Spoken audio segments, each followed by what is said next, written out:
our Congress President, our PCC President, A.V. Subramaniam, honor to our Congress President. Welcome, Talaiva.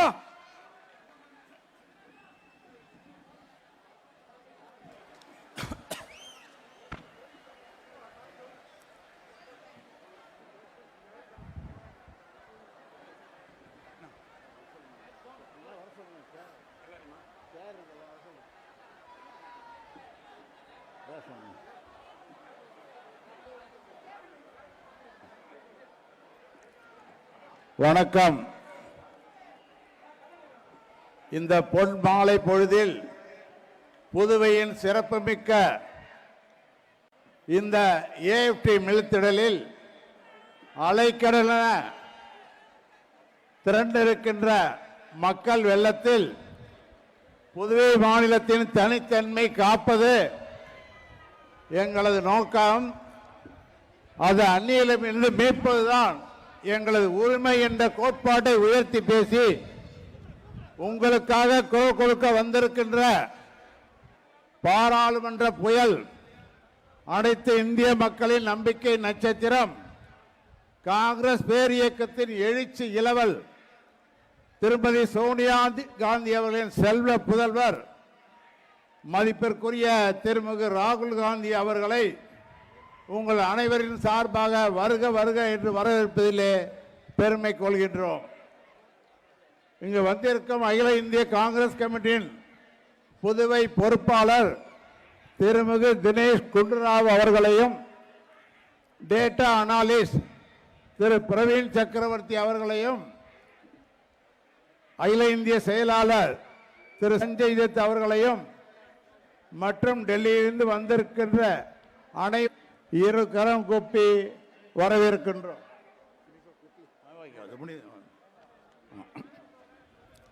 தமிழக காங்கிரஸ் தலைவர் சொல்லின் செல்வர் திரு அழகிரி அவர்களை திரு பீட்டர் அல்போன்ஸ் அவர்களையும் மற்றும் தமிழ்நாட்டிலிருந்து வந்திருக்கின்ற அனைத்து நிர்வாகிகள் அனைவரையும் வரவேற்கின்றோம். எமது தொழில் கவிதை எழுதுவது, இமைக்கும் நேரத்தை கூட வீணாக்காமல் நாட்டுக்கு உழைப்பது என்று பாடினார் மகாகவி பாரதியார். உழைப்பே எனது உயிர் மூச்சு என்று பாடுபடும் நமது மாண்பு முதலமைச்சர் மரியாதைக்குரிய வி நாராயணசாமி அவர்களையும் மற்றும் மாண்புமிகு அமைச்சர் பெருமக்கள், பாராளுமன்ற உறுப்பினர், சட்டமன்ற உறுப்பினர்கள், மூத்த நிர்வாகிகள் அனைவரையும் வருக வருக என்று வரவேற்கின்றோம். புதுவை மாநிலத்தில் காங்கிரஸ் பேர் இயக்கத்தின் அனைத்து மட்ட நிர்வாகிகள் சார்பாகவும் மற்றும் பொதுமக்கள் சார்பாகவும் இந்த உரையை நிகழ்த்தி மகிழ்வோடு நிறைவு செய்கின்றேன். நன்றி, வணக்கம். அடுத்ததாக நமது எதிர்கால இந்தியாவின் எழுச்சிமிக்க நாயகன், இந்திய ஜனநாயகத்தையும் மற்றும் பொருளாதாரத்தை மீட்டெடுக்க நடந்து கொண்டிருக்கும் இந்த இரண்டாவது சுதந்திர போராட்டத்தில் தன்னை முன்னிலைப்படுத்தி கொண்டு அல்லும் பகலும் அயராது பாடுபடும் திரு ராகுல் காந்தி அவர்கள் தற்போது உரையாற்ற வரும்படி கேட்டுக்கொள்கிறோம். புலைமைமிக்க ஆங்கில உரையினை நமது மதிப்பிற்குரிய புகழ்பெற்ற விவாத பேச்சாளர் பீட்டர் அல்போன்ஸ் அவர்கள் மொழிபெயர்த்து அதற்கு முன்பாக நமது முதலமைச்சர் அவர்களை பேசும்படி அழைக்கின்றேன். பெருமக்கும் மரியாதைக்கும் உரிய இந்த நாட்டினுடைய பிரதமராக ஆகி இந்த நாட்டை வழிநடத்த போகின்ற நம்முடைய இளம் தலைவர், இந்த நாட்டு மக்களுடைய விடிவெள்ளி அருமை தலைவர் திரு ராகுல் காந்தி அவர்களே, மரியாதைக்குரிய பொதுச் செயலாளர் அவர்களே, மரியாதைக்குரிய காங்கிரஸ் கட்சியுடைய தலைவர் அவர்களே, மரியாதைக்குரிய பாராளுமன்ற உறுப்பினர் அவர்களே, மரியாதைக்குரிய அமைச்சர் பெருமக்களே, மரியாதைக்குரிய சட்டமன்ற உறுப்பினர்களே, மேடையில் அமர்ந்திருக்கின்ற தலைவர்களே, இங்கே திரளாக வந்திருக்கின்ற என் அருமை பெரியோர்களே, தாய்மார்களே, நண்பர்களே, இந்திய நாட்டு மக்கள் அனைவரும் நம்முடைய தலைவர் ராகுல் காந்தி அவர்களை குறிப்பாக தென் மாநிலங்களிலே பிரதமராகத்தான் பார்க்கிறார்கள். உங்களுக்கு தெரியும் 5 ஆண்டு காலமாக 2016ஆம் ஆண்டு காங்கிரஸ் திராவிட முன்னேற்ற கழக கூட்டணி ஆட்சி அமைந்த பிறகு பல்வேறு வகையான மக்கள் நல திட்டங்களை நாம் நிறைவேற்றி வருகிறோம். குறிப்பாக கடந்த காலங்களில் என்ஆர் காங்கிரஸ் ஆட்சி இருந்த சமயத்தில் அவர்கள் நிறைவேற்றாத விட்டு சென்ற திட்டங்களை எல்லாம் நிறைவேற்றி, குறிப்பாக மேம்பாலத்தில் இருந்து மேரி கட்டிடம் வரை காரைக்காலிலே நீதிமன்ற வளாகத்தில் இருந்து, அது மட்டுமல்லாமல் பக்கத்தில் இருக்கின்ற குறிப்பாக அனைத்து திட்டங்களையும் தொடர்ந்து நாம் நிறைவேற்றி வருகிறோம். இந்தியாவில் புதுச்சேரி மாநிலத்தில் மட்டும்தான் விவசாயிகளுக்கு ஏராளமான சலுகைகள் வழங்கப்படுகிறது என்பதை தெரிவித்துக் கொள்கிறேன். நம்மை பார்த்து நரேந்திர மோடி அரசு பாடம் கற்றுக்கொள்ள வேண்டும், எப்படி விவசாயிகளுக்கு மரியாதை கொடுப்பது என்பதை. அது மட்டுமல்ல, கல்வியிலே முதலிடத்தில் இருக்கிறோம், விவசாயத்தில் முதலிடத்தில் இருக்கிறோம், மருத்துவத்தில் முதலிடத்தில் இருக்கிறோம், சமூக நலத்திட்டங்களில் முதலிடத்தில் இருக்கிறோம், சட்டம் ஒழுங்குல முதலிடத்தில் இருக்கிறோம். ஆனால் எதிர்க்கட்சிகள் எல்லாம் இதை கொச்சைப்படுத்துகின்ற வகையில், நம்முடைய அரசுடைய சாதனைகளை கொச்சைப்படுத்துகின்ற வகையிலே செயல்பட்டு வருகிறார்கள். நீங்கள் பார்த்துக் கொண்டிருக்கிறீர்கள். உங்களுடைய பேராதரவோடு தான் 5 ஆண்டு காலத்தை எங்களால் முடிக்க முடிகிறது என்பதை உங்களுக்கு தெரிவித்துக் கொள்கிறேன். புதுச்சேரி மாநில மக்கள் கொடுத்த ஒத்துழைப்பு, அதன் மூலமாக நம்முடைய மாநிலத்தில் வளர்ச்சி திட்டங்களை நிறைவேற்றியது மட்டுமல்லாமல், நம் மாநிலத்தில் இருக்கிற ஆதி திராவிட சமுதாயத்தைச் சேர்ந்தவர்களுக்கு ஆரம்ப கல்வி முதல் ஆராய்ச்சி கல்வி வரை இலவச கல்வி திட்டத்தை இந்தியாவிலே முதன்முறையாக புதுச்சேரி மாநிலத்தில் செய்திருக்கிறோம்.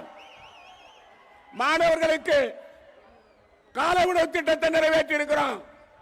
இப்படி பல திட்டங்களை நாம் நிறைவேற்றி நம்முடைய மாநிலத்துடைய வளர்ச்சிக்கு நரேந்திர மோடி அரசுடைய வளர்ச்சி விகிதம் என்ன தெரியுங்களா? -7%. அதாவது 0ல இருந்து கீழே 7%.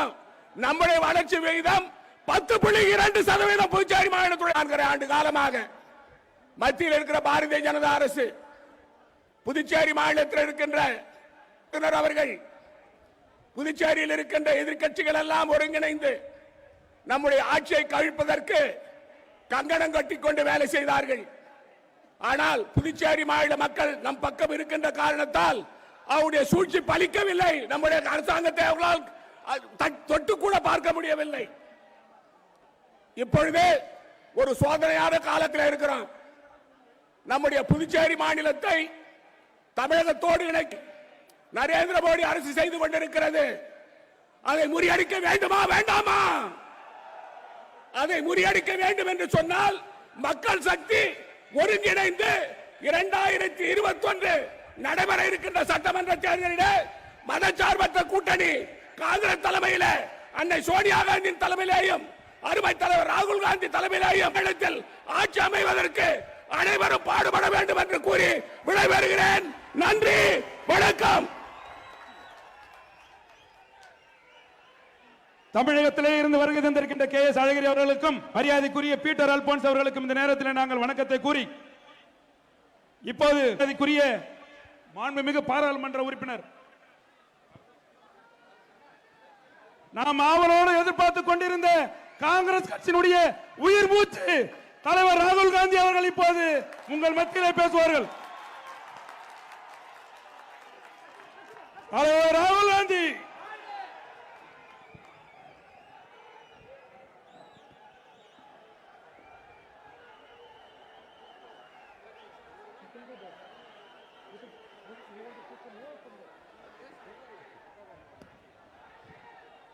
KC Venugopal ji, Dinesh Gundu Rao ji, Narayana Swamy ji, Subramaniam ji, KS Alagiri ji, V. Vethlingam ji, MLAs, leaders on the dais, party workers, friends from the media, brothers and sisters, I'd like to welcome all of you here today.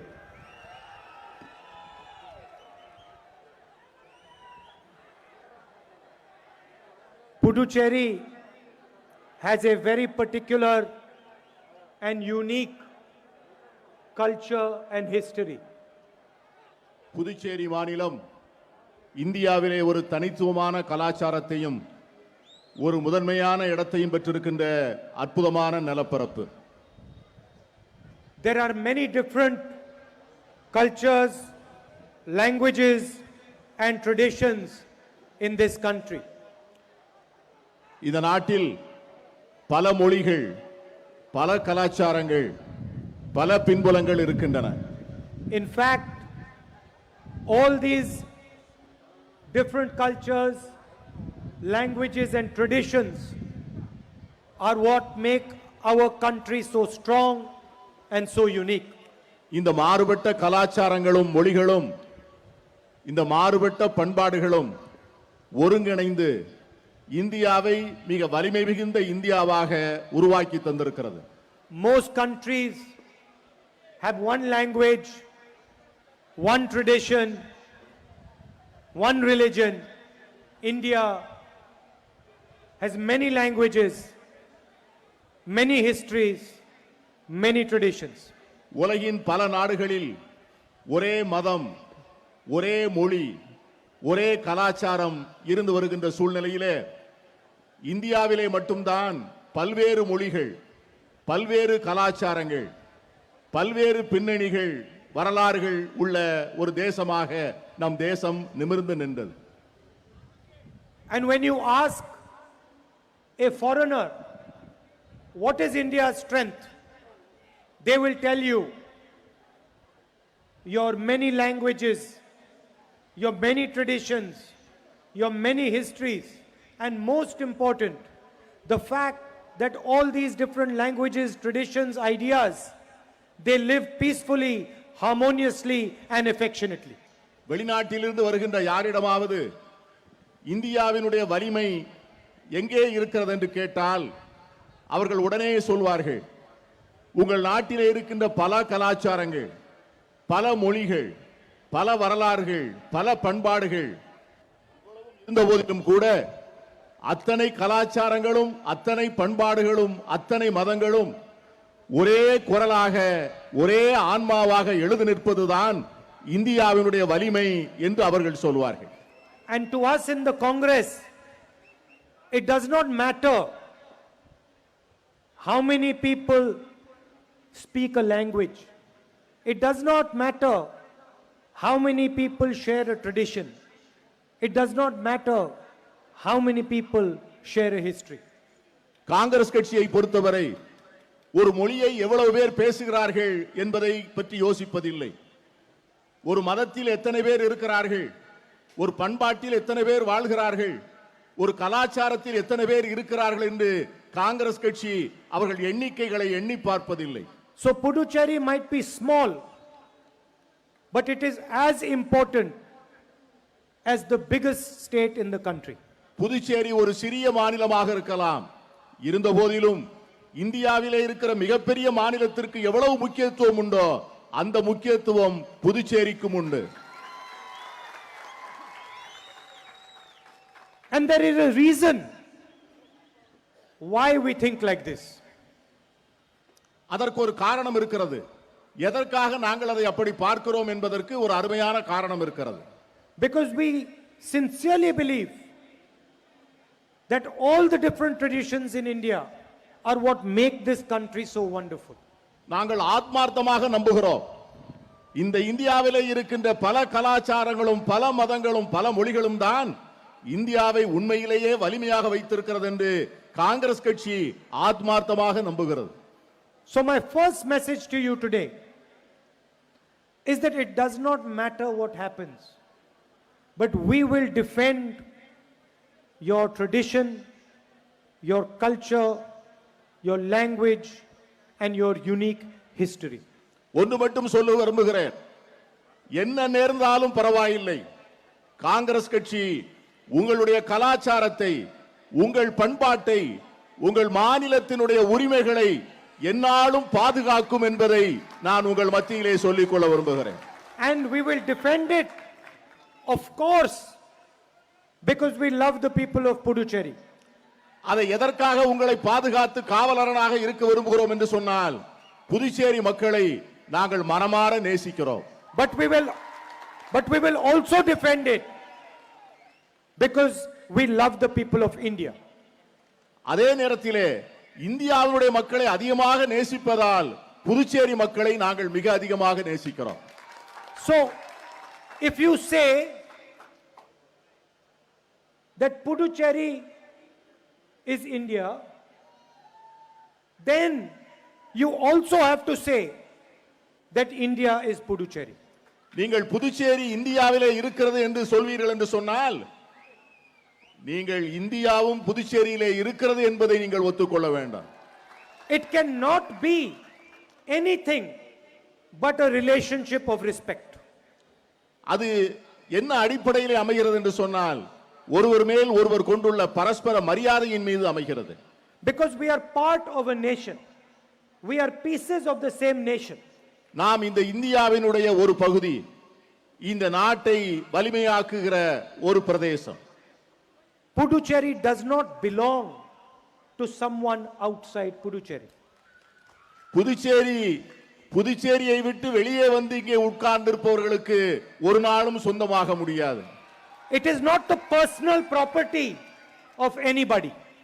இது யாருடைய தனிப்பட்ட சொத்தும் அல்ல. And anybody who thinks that Puducherry is their personal property is going to be in for a surprise. யாராவது புதுச்சேரி என்னுடைய சொந்த சொத்து என்று நினைப்பார்கள் என்று சொன்னால் அவர்கள் மிக விரைவில் ஏமாந்து போவார்கள். They might think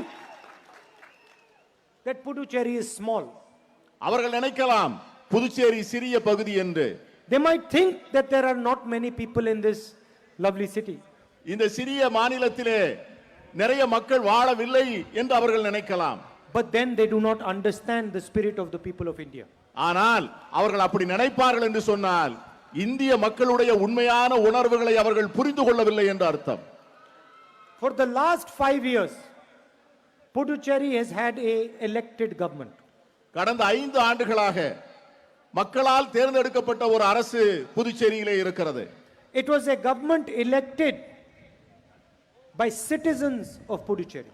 புதுச்சேரியை சேர்ந்த வாக்காளர் பெருமக்களால் தேர்ந்தெடுக்கப்பட்ட அரசு அந்த அரசு. It was a government chosen by the people of Puducherry. இந்த மக்களால் தேர்ந்தெடுக்கப்பட்ட அரசு. And it was a government that the people of Puducherry chose because they wanted a particular future. இந்த பகுதியினுடைய மக்கள் தங்களுடைய எதிர்காலத்தை உருவாக்குவதற்கு இந்த அரசாங்கத்தால் தான் முடியும் என்று சொல்லி இந்த அரசாங்கத்தை அவர்கள் தேர்ந்தெடுத்தார்கள். And for the last 5 years, the Prime Minister of this country has not allowed the government of Puducherry to work. கடந்த 5 ஆண்டுகளாக இந்த தேசத்தினுடைய பிரதமர் மக்களால் தேர்ந்தெடுக்கப்பட்ட இந்த அரசாங்கத்தை செயல்படுவதற்கு அவர் அனுமதிக்கவே இல்லை. The Prime Minister has personally insulted the vote of the people of Puducherry. இந்த தேசத்தினுடைய பிரதமர் தனிப்பட்ட முறையிலே இந்த மக்கள் தந்த மிகப்பெரிய வாக்களிப்பின் மூலம் தந்த தேர்தல் வெற்றியை அவர் தனிப்பட்ட முறையிலே அவமதித்தார். Through the office of the LG, he has repeatedly sent you a message saying to you that your vote does not matter. இங்கே இருந்த துணைநிலை ஆளுநர் மூலமாக அவர் ஒவ்வொரு நாளும் சொன்னார், உங்கள் ஓட்டை நான் மதிக்க மாட்டேன், நீங்கள் அளித்த வாக்கை மதிக்க மாட்டேன், நீங்கள் தேர்ந்தெடுத்த அரசை நான் மதிக்க மாட்டேன் என்று சொல்லி துணைநிலை ஆளுநர் மூலமாக ஒவ்வொரு நாளும் நடவடிக்கைகளின் மூலம் சொல்லிக் கொண்டிருந்தார். He has repeatedly told you that the only thing that matters is that he is the Prime Minister of India. அவரை பொறுத்தவரை அவருக்கு ஒரே ஒரு விஷயம்தான் முக்கியம், அவர் இந்த தேசத்தினுடைய பிரதமராக இருக்க வேண்டும். He has taken your dreams, your aspirations and worked against them. உங்களுடைய கனவுகளையோ உங்களுடைய அபிலாஷைகளையோ உங்களுடைய கடின உழைப்பையோ அவர் கருத்தில் கொள்ளவில்லை. And he has done so by destroying the institution of the Lieutenant Governor. துணைநிலை ஆளுநர் என்பவர் ஒரு அரசியல் சாசன சட்ட நிறுவனம். Just like he destroys all other institutions of this country. மற்ற ஜனநாயக நிறுவனங்களை சேதப்படுத்தி அழிப்பது போல துணைநிலை ஆளுநர் என்கிற நிறுவனத்தையும் அவர் அழித்து ஒழித்தார். Today, an Indian person cannot get justice from the judicial system. இன்றைக்கு இந்திய குடிமகனாக இருக்கின்ற ஒவ்வொருவரும் இந்த நாட்டினுடைய நீதித்துறையிலிருந்து முறையான நீதியை பெற முடியவில்லை. Without being terrified of what will be done to him. தனக்கு என்ன நடக்கும் என்கிற பயத்திலே மக்கள் சொல்வதற்கு பயப்படுகிறார்கள். Journalists who write articles are fearful for their lives. பத்திரிகைகளிலே கட்டுரைகள் எழுதுகிற பத்திரிகையாளர்கள் தங்கள் உயிருக்கு அஞ்சுகிறார்கள். In the Lok Sabha and the Rajya Sabha, bills are passed without any discussion. பாராளுமன்றத்தினுடைய இரண்டு அவைகளிலும் மக்களவையாக இருந்தாலும் மாநிலங்களவைகளாக இருந்தாலும் அரசாங்கத்தினுடைய சட்டங்கள் எந்த விவாதங்களும் இன்றி ஆளுங்கட்சியால் உடனடியாக நிறைவேற்றப்படுகின்றன. Elected leaders like myself are not allowed to speak in the Lok Sabha. தேர்ந்தெடுக்கப்பட்ட மக்கள் பிரதிநிதிகள் என்னை போன்றவர்கள் நாடாளுமன்றத்திற்குள்ளே பேசுவதற்கு அனுமதிக்கப்படுவதில்லை. Because one man thinks he's not the prime minister, but he is the king of the country. ஒரே ஒரு மனிதர் அவர் இந்த நாட்டினுடைய பிரதமர் என்று நினைக்கவில்லை, தன்னை இந்த நாட்டினுடைய சக்கரவர்த்தியாக நினைக்கிறார். A prime minister of India would respect the will of the people of Pondicherry. இந்த நாட்டினுடைய பிரதமர் இந்த புதுச்சேரி மாநிலத்து மக்களுடைய தீர்ப்பை மதிக்க வேண்டும். He would give Puducherry the resources that are rightfully theirs. Puducherry மாநிலத்திற்கு சேர வேண்டிய நிதி ஆதாரங்களை அவர் முழுமையாக தர வேண்டும். But none of this has been done by the prime minister. இதில் எதையும் இந்த பிரதமர் செய்யவில்லை. So when you go to vote, remember that the last time you went to vote, the prime minister of India challenged your vote. இந்த முறை வாக்களிக்க போகின்ற போது கடந்த முறை நீங்கள் வாக்களித்ததை அவமதித்த இந்த பிரதமரை பற்றி நீங்கள் சிந்தனையிலே கொள்ள வேண்டும். He disrespected your tradition. உங்களுடைய பண்பாட்டை அவமதித்தார். He disrespected your history. உங்களுடைய வரலாற்றை அவர் அவமதித்தார். And he disrespected your past. உங்களுடைய கடந்த காலத்தை அவர் அவமதித்தார். And if anybody disrespects your past, they are going to disrespect your future. யாராவது உங்களுடைய கடந்த காலத்தை அவமதித்தார்கள் என்று சொன்னால் அவர்கள் நிச்சயமாக உங்கள் எதிர்காலத்தையும் அவமதிப்பார்கள். We are committed to ensuring that your vote translates into a positive future. உங்களுக்கு நான் உறுதி சொல்கிறேன், எங்களுக்கு நீங்கள் தருகிற வாக்கு உங்கள் கனவுகளை உங்கள் அபிலாஷைகளை செயல் திட்ட வடிவமாக உருவாக்கி தரும் என்கிற உறுதிமொழியை நான் உங்களுக்கு சொல்லுகிறேன். And for us this is not an electoral battle. இது தேர்தல் போட்டியாக நான் நினைக்கவில்லை. This is a battle for the spirit of Puducherry. இது புதுச்சேரியின் ஆன்மாவுக்காக நடத்தப்படுகின்ற தர்ம யுத்தம் என்று நான் சொல்ல It is ஆசைப்படுகிறேன். a battle to allow you to live the way you want to live. இந்த யுத்தம் எதற்காக என்று சொன்னால் நீங்கள் எப்படி வாழ விரும்புகிறீர்களோ அப்படி வாழ்வதற்கான உரிமைகளை உங்களுக்கு பெற்றுத் தருவதற்காக நான் நடத்த போகிற யுத்தம். It is a battle to ensure that your beautiful land has a future that you choose. இந்த யுத்தம் எதற்காக என்று சொன்னால் உங்களது அழகான புண்ணிய பூமி தனக்கு உரித்தான உரிமைகளை முழுமையாக பெற்றுக்கொள்ள வேண்டும் என்பதற்காக நடத்தப்படுகின்ற யுத்தம். I want to ask you a question. Is the lieutenant governor from Puducherry? உங்களிடம் ஒரு கேள்வி கேட்க ஆசைப்படுகிறேன். இந்த மாநிலத்தினுடைய துணைநிலை ஆளுநராக இருந்தவர் Did she grow up in Puducherry? Was she born in Puducherry? அவர் இந்த புதுச்சேரியிலே பிறந்தவரா, இந்த புதுச்சேரியிலே வளர்ந்தவரா? Does she understand the traditions of Puducherry? புதுச்சேரியினுடைய பண்பாட்டையும் கலாச்சாரத்தையும் உணர்ந்தவரா? Then on what basis does she run this place? எந்த அடிப்படையிலே இந்த மாநிலத்தினுடைய அரசாங்கத்தை அவர் நடத்துகிறார்? Who gave her the right to decide the future of the people of Puducherry? இந்த புதுச்சேரி மாநிலத்திற்கு வேண்டிய உரிமைகளையும் திட்டங்களையும் முடிவு செய்யக்கூடிய அதிகாரத்தை அவருக்கு கொடுத்தது யார்? How dare somebody do this to you? இதை செய்வதற்கு அவர்களுக்கு எப்படி தைரியம் வந்தது? Just because they think they are powerful? அவர்கள் டெல்லியிலே அதிகாரம் வைத்திருக்கிறார்கள் என்பதால், just because they think they control the Indian government, அவர்கள் இங்கே இருக்கிற அரசாங்கத்தை தங்கள் ஆளுகைக்குள்ளே வைத்திருக்கிறார்கள் என்பதால், just because they think they control the CBI, தங்களிடம் சிபிஐ இருக்கிறது என்கிற எண்ணத்தால், just because they control the ED, அவர்களிடம் இருக்கிற வருவாய் புலனாய்வுத்துறை தங்கள் கையிலே இருக்கிறது என்பதாலா, we are never ever going to allow it. ஒரு நாளும் ஒரு நிமிடம் கூட நாங்கள் அதை அனுமதிக்க மாட்டோம். And it will be an insult. It will be an insult to Puducherry if they come back.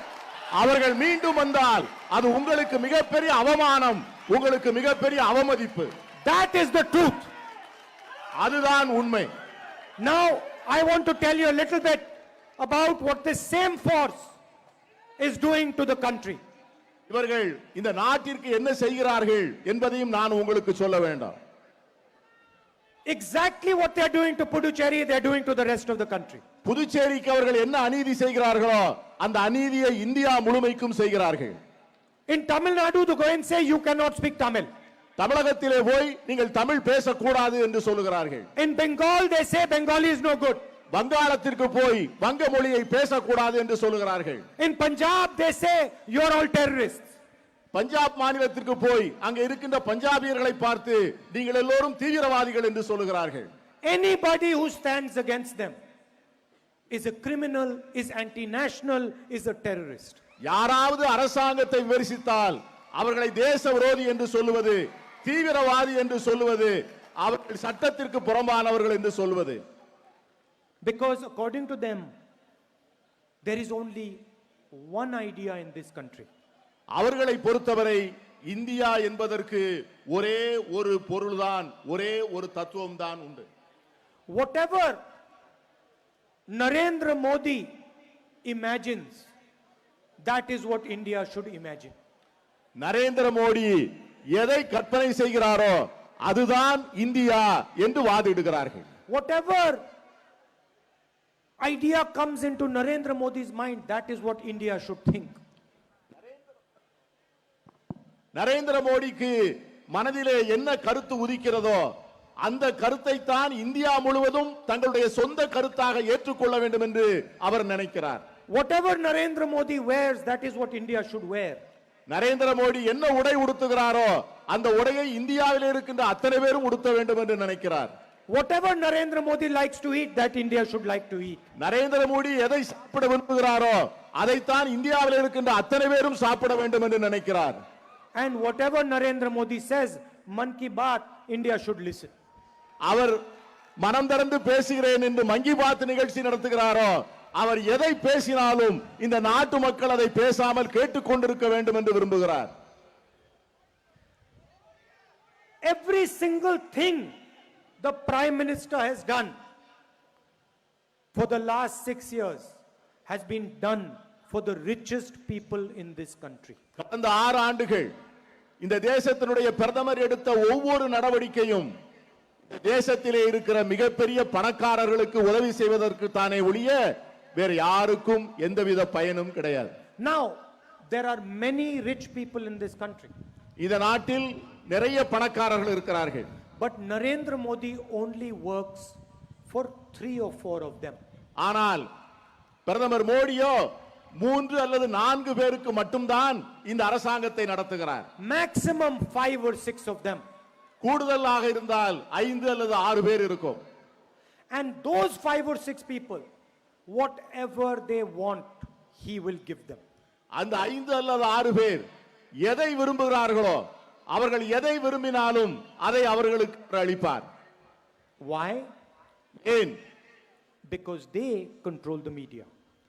அவர்கள்தான் இந்த நாட்டினுடைய ஊடகத்தை அவர்கள் கைகளிலே வைத்திருக்கிறார்கள். And whatever they say, the media says. அவர்கள் எதை சொல்லுகிறார்களோ அதைத்தான் இந்த நாட்டின் ஊடகங்கள் சொல்லும். Narendra Modi did demonetization. Narendra Modi பண மதிப்பிழப்பு நடவடிக்கை எடுத்தார். I want to ask you, how many people here were helped by demonetization? நான் இங்கே இருக்கின்ற உங்களை கேட்க விரும்புகிறேன். பண மதிப்பிழப்பு நடவடிக்கை மூலம் யாராவது உங்களில் ஒருவர் பயன்பெற்றிருக்கிறார்களா என்று எனக்கு சொல்லுங்க. How many people put their money into the bank? எத்தனை பேர் தங்களிடம் இருந்த பணத்தை வங்கிகளில் போட்டார்கள்? Where did that money go? வங்கிகளில் போட்ட பணம் எங்கே போனது? It went to those same 5 or 6 people. நீங்கள் போட்ட பணம் அந்த 5 அல்லது 6 மிகப்பெரிய பணக்காரர்களுக்கு தான் போனது. Lakhs of crores of rupees forgiven from their bank loans. லட்சக்கணக்கான கோடி ரூபாய்களை 5 அல்லது 6 நபர்களுக்கு அவர் வங்கி கடனாக கொடுத்தார். Now there are many small and medium business owners in this crowd. உங்கள் மத்தியிலே நிறைய சிறு குறு தொழில் சிறிய வியாபாரிகள் இருப்பீர்கள். There are many entrepreneurs and shopkeepers in this crowd. சிறிய கடைகளை நடத்துகின்றவர்களும் தொழில் முனைவர்களும் இங்கே அமர்ந்திருப்பீர்கள். There are many farmers and laborers in this crowd. இங்கே இருக்கின்ற விவசாயிகளும் விவசாய தொழிலாளர்களும் இங்கே இருப்பீர்கள். I want to ask you, உங்களை நான் கேட்கிறேன், did GST help you? இந்த நாட்டினுடைய ஜிஎஸ்டி சட்டம் உங்களுக்கு உதவி செய்ததா? Who did GST help? GST சட்டம் யாருக்கு உதவி செய்தது? Those same 5 or 6 people. அதே 5 அல்லது 6 பேர்களுக்கு தான் அந்த ஜிஎஸ்டி சட்டம் உதவி செய்தது. During Corona, the Prime Minister told you, he taught you a new way to fight a dreaded disease. Corona நோய் தொற்று வந்தவுடனே அவர் சொன்னார், இந்த நோய் தொற்றை எதிர்ப்பதற்காக ஒரு புதிய யுக்தி இருக்கிறது என்று சொன்னார். In the 21st century, the method to fight a disease is Thali Bajao. Thali Bajao. இந்த 21வது நூற்றாண்டிலே ஒரு பெரிய நோய் தொற்றை வெளியே விரட்டும் உங்கள் கைகளிலே இருக்கிற தட்டுக்களை தட்டுங்கள் என்று சொன்ன புத்திசாலி பிரதமர் தான் நம்முடைய பிரதமர். You Thali Bajao, and all your money he gives to his friends. நீங்கள் தட்டுக்களை தட்டி கொண்டிருங்கள், உங்கள் பணம் மட்டும் அந்த பெரிய பணக்காரர்களுக்கு போய்விடும். When the laborers are coming back home from the city because of Corona, they are not given a railway ticket. லட்சக்கணக்கான தொழிலாளர்கள் புலம்பெயர்ந்த தொழிலாளர்கள் தங்கள் ஊர்களுக்கு போகின்ற போது அவர்களுக்கு ரயிலுக்கு டிக்கெட் எடுத்து கொடுக்க கூட இந்த அரசாங்கம் தயாராக இல்லை. And at the same time, 1,50,000 crore rupees are given to the richest businessmen of the country. அதே நேரத்திலே 1.5 லட்சம் கோடி ரூபாய்களை இந்த 5-6 பணக்காரர்கள் கையிலே தூக்கி வரி சலுகையாக கொடுத்தார். And now, during Corona, the Prime Minister attacks our farmers with 3 new laws. இவ்வளவு கொடுமையான நோய் தொற்றினால் பொதுமக்களும் எல்லோரும் சீரழிந்து 3 விவசாயிகள் சட்டத்தை நிறைவேற்றி இந்த விவசாயிகளை சித்திரவதை செய்கிறார். That are designed to snatch their future from them and give their entire money to the richest in the land. அந்த 3 சட்டங்களின் நோக்கம் என்று சொன்னால் கோடிக்கணக்கான விவசாயிகளுடைய எதிர்காலத்தை அவர்களிடமிருந்து பறித்து அந்த எதிர்காலத்தை முழுமையாக இந்த 5-6 கோடீஸ்வரர்களிடம் கொடுப்பதுதான் அந்த சட்டத்தின் நோக்கம். The day these 3 farm laws are implemented, laborers, small business people, farmers, people who work in mandis, people who sell vegetables and fruits on the streets will all be unemployed. அந்த சட்டம் அமுல்படுத்த அன்று சிறிய விவசாயிகள், காய்கறிகளை தெருவிலே விற்பவர்கள், சிறிய கடை வைத்திருப்பவர்கள், விவசாய தொழிலாளர்கள் எல்லோரும் தெருவுக்கு வருவதை தவிர வேறு வழி இல்லை. And a few people will benefit from India's agriculture. சில விரல் விட்டு எண்ணக்கூடிய சிலர் இந்திய விவசாயத்தை தங்கள் ஏகபோக உரிமையாக்கிக் கொள்வார்கள். The middle class will have to pay much higher rates for fruits and vegetables. இந்த நாட்டினுடைய நடுத்தட்டு மக்கள் அவர்கள் வாங்குகிற உணவுக்கும் உணவுப் பொருட்களுக்கும் மிக அதிகமான விலை கொடுக்க வேண்டியது இருக்கும். And at the same time, farmers will get much less money for their produce. ஆனால் அதே நேரத்திலே விவசாயிகளுடைய விளைபொருட்களுக்கு அவர்களுக்கு உரிய விலை கிடைக்காது. This is not a future we want. இதுதான் நடக்க போகிற எதிர்காலம். And my message to you, the most important message, is that your vote should determine your future and it should be decided by you. உங்களுக்கு நான் சொல்லுகிற மிக முக்கியமான செய்தி என்னவென்று சொன்னால், உங்களது வாக்கு உங்களது எதிர்காலத்தை முடிவு செய்ய வேண்டும். Some lieutenant governor from somewhere else in the country should not have the right to determine your future. இந்த நாட்டின் எங்கேயாவது ஒரு மூலையில் இருந்து வருகிற ஒரு துணைநிலை ஆளுநர் புதுச்சேரி மாநிலத்திலே வாழ்கிற உங்களுடைய எதிர்காலத்தை முடிவு செய்ய முடியாது. The future of Puducherry should be decided by a leader chosen by the people of Puducherry. Puducherry மாநிலத்தினுடைய எதிர்காலத்தை புதுச்சேரியிலே வாழ்கின்ற மக்கள், புதுச்சேரி மண்ணின் மைந்தர்கள் தான் அவங்க எதிர்காலத்தை முடிவு செய்ய வேண்டும். And the government of India should stop trying to create a bad future for this wonderful place. Puducherry மக்களுடைய எதிர்காலத்தை கெடுக்கின்ற முயற்சிகளை மத்திய அரசு கைவிட வேண்டும். I would like to thank all of you for coming here and listening to me this evening. உங்கள் எல்லோருக்கும் இங்கே பெருந்திரளாக வந்து என்னுடைய பேச்சை கேட்ட உங்களுக்கு அனைவருக்கும் என்னுடைய நெஞ்சார்ந்த நன்றியினை தெரிவித்துக் கொள்கிறேன். It is an honor for me to come here and speak to you. இங்கே வந்து உங்களிடம் பேசியது எனக்கு கிடைத்த மிகப்பெரிய பெருமை.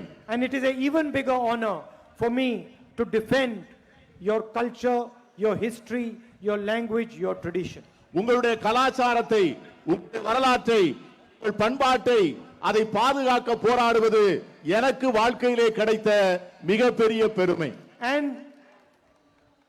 when we come to power in Delhi, நாங்கள் எப்பொழுது இந்தியாவிலே ஆட்சிக்கு வருகிறோமோ, I am going to guarantee you நான் உங்களுக்கு ஒரு உறுதி சொல்ல விரும்புகிறேன். that we make sure that no one can ever decide Puducherry's future other than a person who comes from here. Puducherry மாநில மக்களுடைய எதிர்காலத்தை யாரும் களவு செய்ய நாங்கள் ஆட்சிக்கு இருக்கின்ற போது அனுமதிக்க மாட்டோம். No lieutenant governor is going to decide your future. ஒரு துணைநிலை ஆளுநர் உங்கள் எதிர்காலத்தை முடிவு செய்ய முடியாது. Thank you. Nandri. நன்றி.